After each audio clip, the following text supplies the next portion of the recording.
This is an EWB production.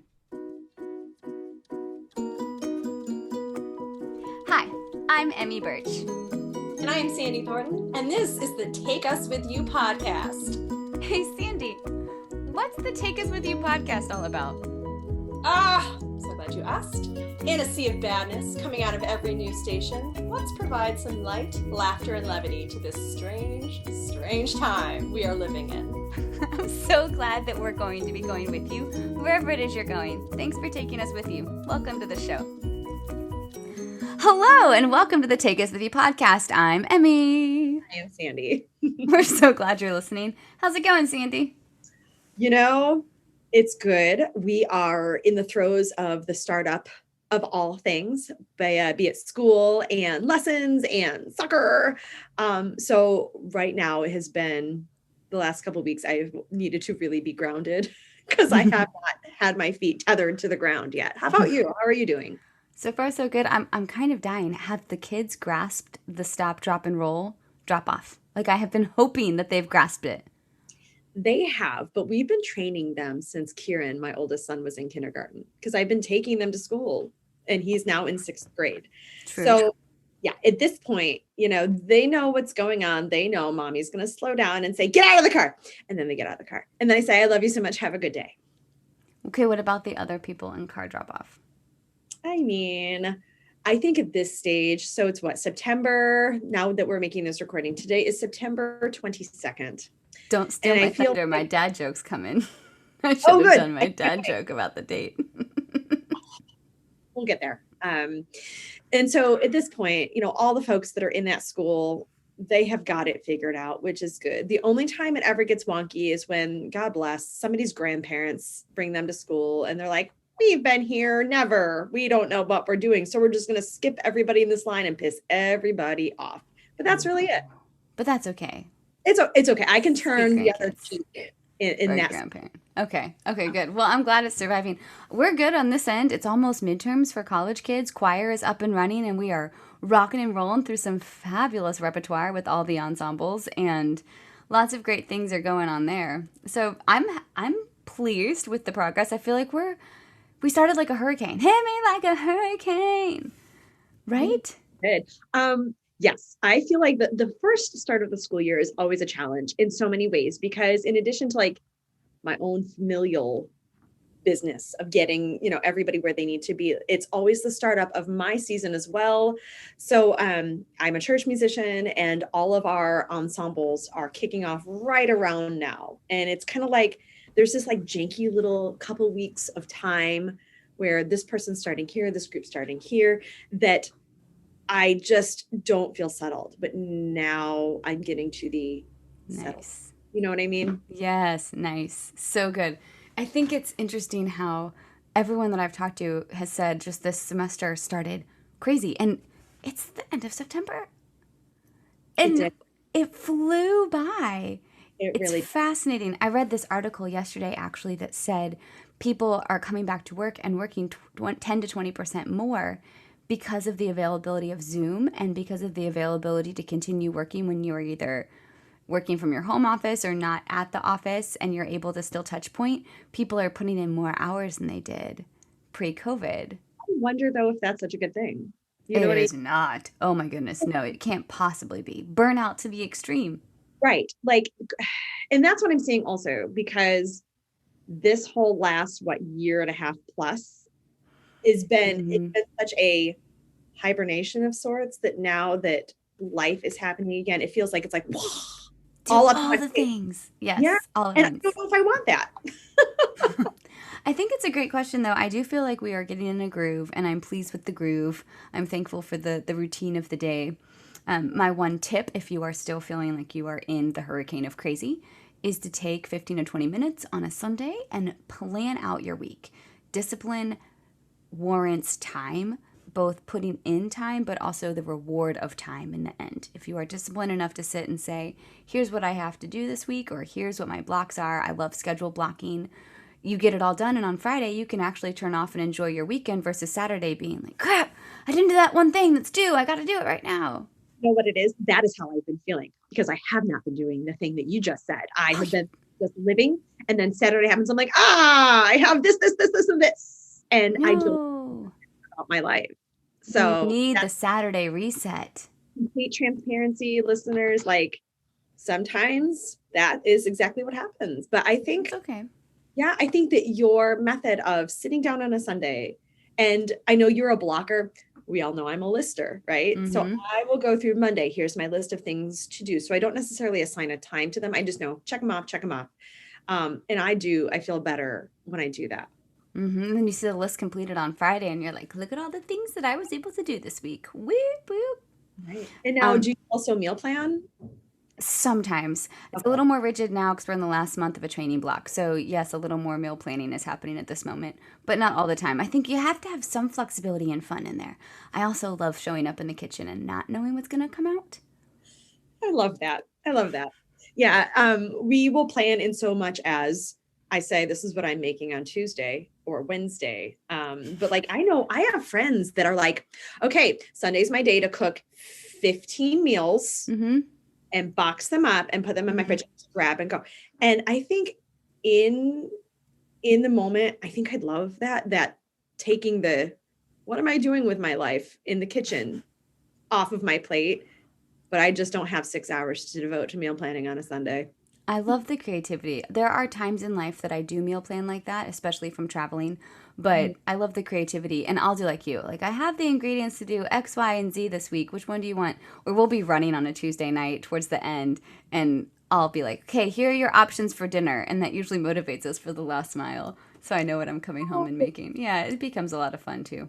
Good deal. Good deal. All right, so dad joke. Do you remember the 21st day of September? Yeah. Yes. Was it good? Was it? I just couldn't help it because the day's the 22nd and yesterday was the 21st. And I'm like, that's the best dad joke. Oh, so a friend of mine posted on Facebook that song, Earth, Wind, and Fire, in all of these little clips of my favorite actor, Paul Rudd, dancing. And I saw it yesterday and it literally gave me life because I have quite the crush on Paul Rudd. I always have. When Ken was a younger young man, before he got all the facial hair happening and like life happening, he reminded me very much of Paul Rudd. My husband reminds me a lot of Rolling Stones guy. Yes. Especially when he's really singing. He looks like Mick Jagger when he's really skinny. He looks just like Mick Jagger. And isn't that funny? Like how we've always loved the Stones.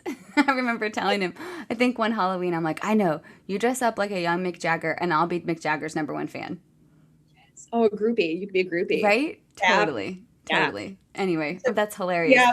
Does he have the moves like Jagger? He thinks he does. He's actually quite hilarious. He is such a comedian and just has no qualms with like dancing through the kitchen. He makes me look docile in so many ways. What? I know. We're a lot to handle, and that's okay.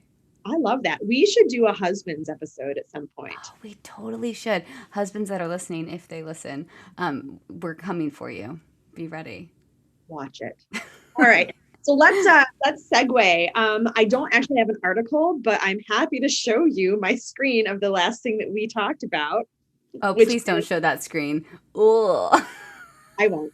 But friends at home, do you know the latest trend? I think it's TikTok. People are saying, go and get veneers on your teeth. Except in order to get those veneers, they have to shave your teeth down to tiny little pegs. And you look like you have shark teeth. And then That's so gross. It's disgusting. So I won't share because I don't want to scare you. But Google shark teeth veneers. Do that on your time. Yeah. That's a great news article. Thank you for sharing. That is so very interesting. But it's okay. I made my dad joke today, but I was so proud of my dad joke. I hope Theo liked my dad joke. I love the dad joke. Yeah. Hey, our content for today, our next little segue, so we don't keep wherever they're going. They don't need to have time to get bored. Good books we're reading. What are you reading right now? I'm reading a multitude of books, I feel like, and for different portions of my life. So I will let you, Emmy, talk about our book club book that we're doing. Ooh, okay. But what I'm doing right now, I have books for different parts of the week. So on Mondays and Mondays. I bring my kids to soccer, and has been hot out, so I don't want to get out of the car. So I just kind of keep my air conditioning going. I let them go do their thing, and I sit and watch them from my car, like the best mom ever. And I am reading this memoir by Jennifer Saunders. Do you know who Jennifer Saunders is? Mm-mm. Oh, you would. Have you ever seen Shrek? Yes.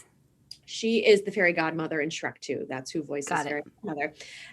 She is someone I learned about in graduate school because she's a British actress, comedian, had this show called Absolutely Fabulous that was like cult classic over here. And it is absolutely fabulous. It's hysterically funny. It's a lot of like physical comedy. But she just plays this character in this show that is completely over the top. And I fell in love with her from the get-go. So as I was sitting in grad school, like in any free time I had watching this show, I'm like, this woman is comedic gold. So she has a memoir called Bonkers. And it's basically how she got to be where she is. I believe it was written a few years ago, maybe in like 2013. It's older. Nice. But Bonkers. Yeah. And it's just great because she has such a fun way of writing that I can hear her voice saying all of these words with her awesome British accent. So if you want something lighthearted, I would recommend Bonkers. Well, in the same realm of memoirs, we're reading Maybe You Should Talk to Someone by Laurie Gottlieb. Now, honest, when you hear Maybe You Should Talk to Someone, I'm like, great, this is going to be some like help book that's like, go talk to someone, which I already have a great therapist, so I don't need someone to tell me to go talk to someone. No, y'all, this book is hilarious. Laurie Gottlieb tells her personal memoir along with intertwining that's like these little short nuggets of chapters. So it's super easy and a super fast read. So she'll tell you a story of clients, and then she'll tell you a story of where she was in her life at that moment, but in this really fast-paced way, and it is hilarious. It's so funny. One of my favorite lines, Kimmy actually gave this to me this morning. We were running, and she said, one of the favorite parts of that book is where she's talking to a sperm donor, by the way. Just sorry, spoiler alert. So Laurie is talking to a potential sperm donor, and in her mind, she needs to ask him, like, will you donate your sperm so I can have a child? That's what she's going for asking, but she can't get up the guts to ask, and she finally tells herself the answer to every unasked question is no. That's true. The answer to every unasked question, what if the answer is no unless you ask. Right. Like, what? So there's lots of little hidden nuggets, but it's also just hilarious. And you see yourself in these pages and you're laughing. Oh, it's a great read. I've thoroughly enjoyed it, and it's super fast. Maybe You Should Talk to Someone by Laurie Gottlieb. I am also reading this book called The Southern Book Club's Guide to Slaying Vampires.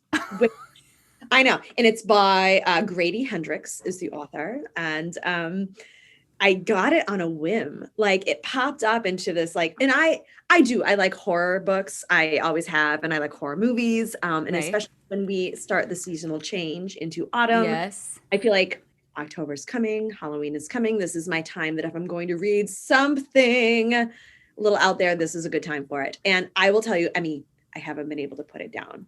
Really? Riveting. And the way that it's written, like, I can picture myself. And so it's basically, I can picture myself in the body of the book. It's about these, they're housewives living in Charleston, South Carolina. Sweet. And they have a book club that they've started. And in their book club, they are reading a lot of like true crime, The Stranger Beside Me, the Ted Bundy story, like stuff like that, which is interesting because I listen to a lot of, Take Us With You podcast. Yes, I listen to that, but also I listen to a lot of true crime. And so it kind of was like, I don't know, I felt like it was really good. And it's talking about there's this vampire in the midst of this very safe, very like white, affluent community that's like picking people off. But I'm not giving it justice, but it's so good. And it's one of those, it's like, it's a big, thick book. It's about this thick.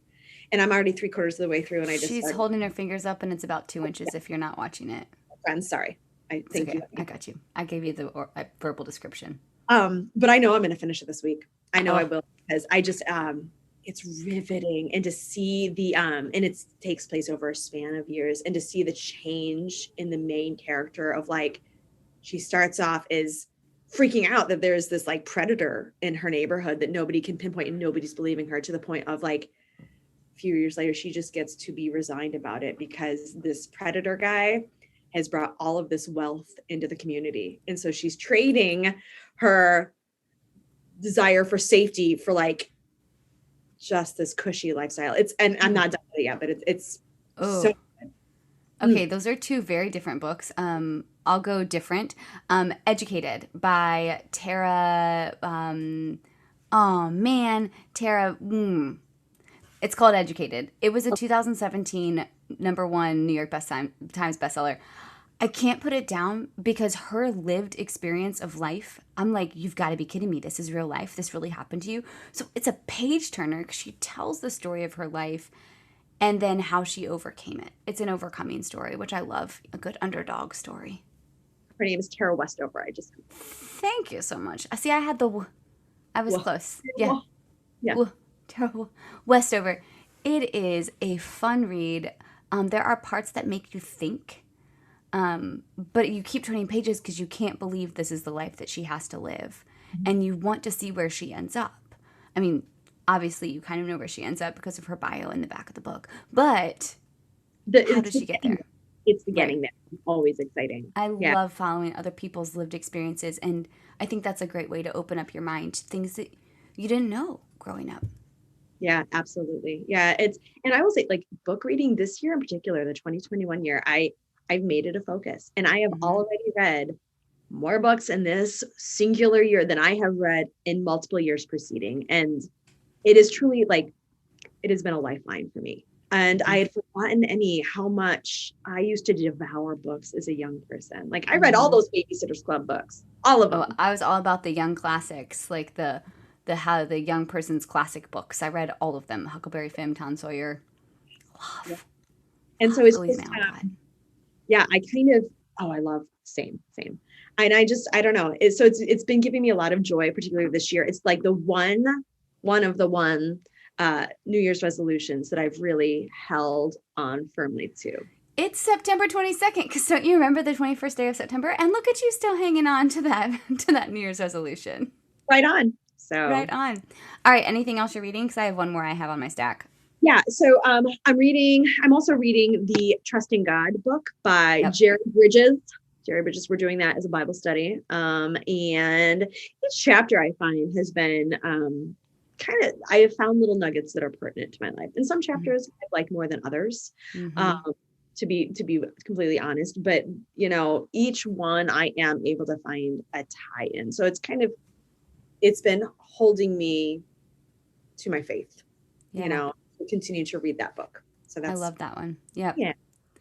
So my last one I just got because I listened to another podcast and I had to have the book after listening to the author. It's called The Practice of Groundedness, a transformative path to success that feeds, not crushes your soul.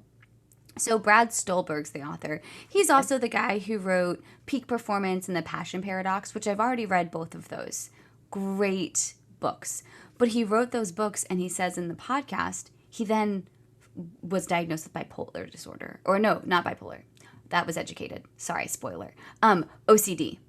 Oh, okay. And the whole thing he found was the OCD came out because there was no foundation underneath his success. He just kept succeeding and kept excelling because that's what peak performers do.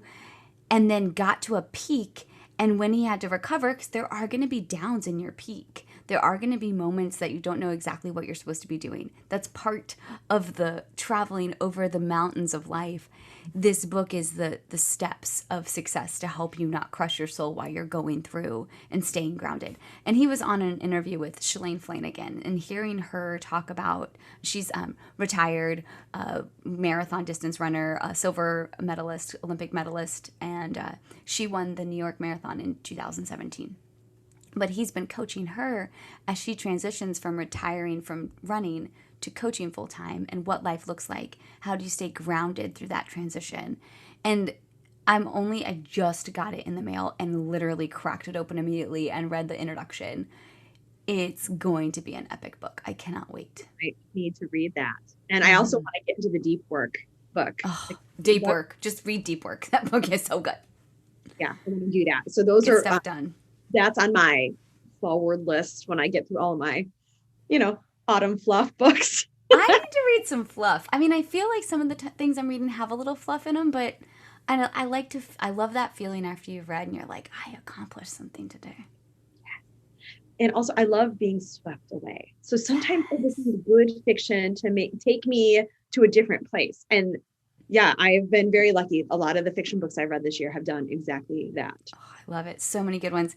Hey, I hope that wherever you are trying to go to, that you have taken us with you and you've gotten there safely, and that you've enjoyed this random musing of our favorite books and random tip to get through the hurricane of the start, and just a quick check-in. We're so glad you've listened today.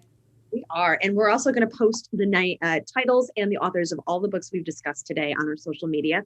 That way, if you want to, you too can check out some of the things that we are reading and talking about. But you yeah. can also tell us what you're reading. We'd love to hear that too. But until next time, thanks for listening. Thank you. Have a good day.